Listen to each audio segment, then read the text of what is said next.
Hello everybody. I'm here today to talk to you briefly about something we talked about in class. This is just a lesson review to remind you of the important points I made in class. Today we're going to talk about when clauses. So first, what's a clause? A clause is a group of words that's part of a sentence. What do when clauses look like? Here's examples of some when clauses in English. When I go to class, I learn a lot of English. So this is a whole sentence right here. This first part is called the when clause. It's a group of words that belong together and they start with the word when, okay? So when I go to class, I learn a lot of English. We use when clauses to tell someone what time we're talking about. When I go to class, I learn a lot of English. When I cook good food, my family is happy. So please take a moment now to think about your language and think of how do you say the same sentence in your language. It's important for you to always think about your language and English in your heads together. I will try to translate. I'm learning Spanish. I think in Spanish what I would say is, cuando voy a clase, yo aprendo mucho inglés. Let me try in Haitian Creole now. Ready? Who'll be patient with me? Le moi aller classe, moi apprendre un pile anglais. Okay, so you understand how when clauses work. So one important thing we have to know is how do we say when clauses in the past tense and the future tense? To do that, first we have to think about where the when clause is, which we have right here. And next we have to think about where are the verbs? Where are the verbs in the sentence? There's a verb in the when clause, and there's a verb over here too, outside the when clause.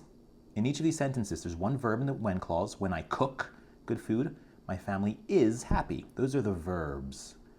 And so let's highlight those. I've made those verbs bold there. Go and learn and cook and is. Now what happens to them in different tenses? In the past tense, we have to change these verbs, right? Go and learn and cook and is, they're all present tense for things that happen right now. How do we make it past tense? We change all those verbs, simple. When I went to class, I learned a lot of English. When I cooked good food, my family was happy.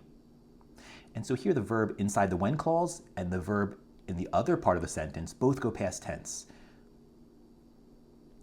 How about the future tense? I put these back to present tense, okay? For the future tense, we have to change this verb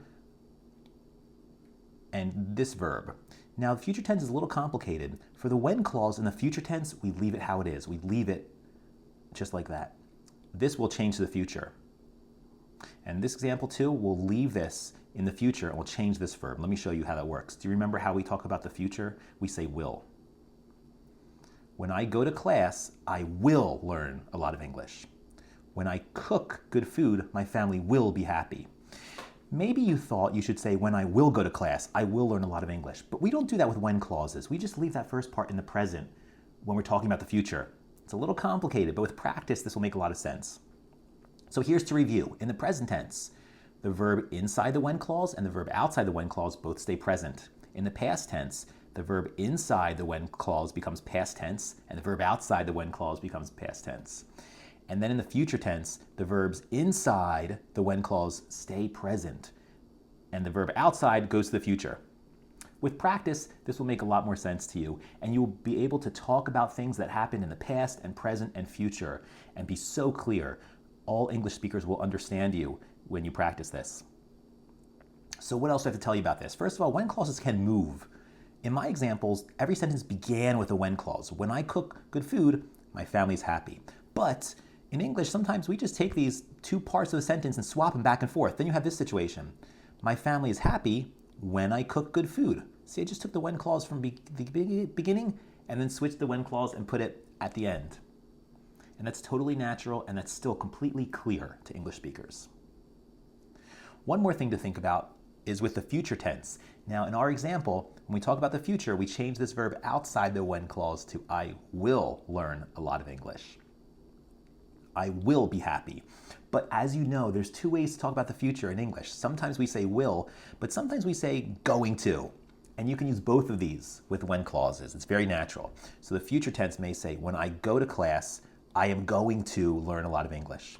When I cook good food tomorrow, when I cook good food later, when I cook good food next week in the future, my family is going to be happy.